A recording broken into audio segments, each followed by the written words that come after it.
गांव के लोग कहते हैं अगर आज भी रात के 12 बजे उस कुएं के पास चले जाओ तो कोई ना कोई तुम्हारा नाम लेकर बुलाता है, और जो पलट कर देख ले वो कभी वापस नॉर्मल नहीं होता। ये कहानी है बिहार के एक छोटे से गांव की, जहां 1928 में एक ऐसी घटना हुई जिसे आज तक पूरी तरह समझा नहीं जा सका।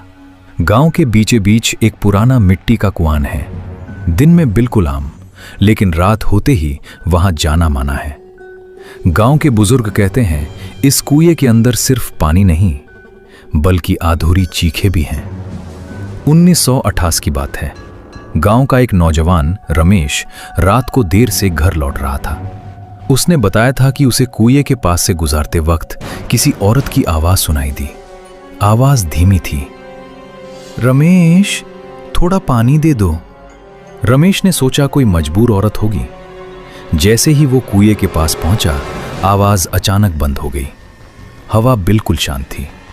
फिर अचानक पीछे से किसी ने उसका नाम लिया, रमेश। गांव के लोग कहते हैं उस रात के बाद रमेश घर कभी नहीं पहुंचा। अगली सुबह उसके चप्पल कुएं के पास मिली।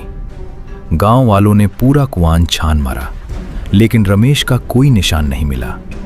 सिर्फ एक बात अजीब थी, कुएं का पानी लाल सा हो गया था, जैसे मिट्टी नहीं खून घुल गया हो।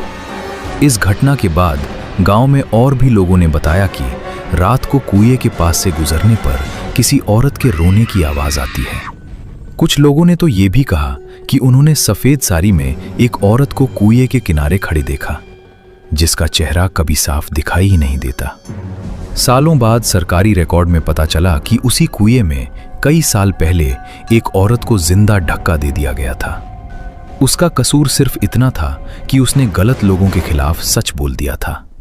आज भी गांव के लोग कहते हैं वो औरत पानी नहीं मांगती, वो सिर्फ सुनने वाला चाहिए। और सबसे डरावनी बात, हर साल उस रात के आसपास एक ना एक आदमी गांव से अचानक गायब हो जाता है। ये सिर्फ एक कहानी है या फिर एक ऐसी सच्चाई जो आज भी उस कुएं के अंधेरे में सांस ले रही है। आप देख रहे थे गांव वाइब्स।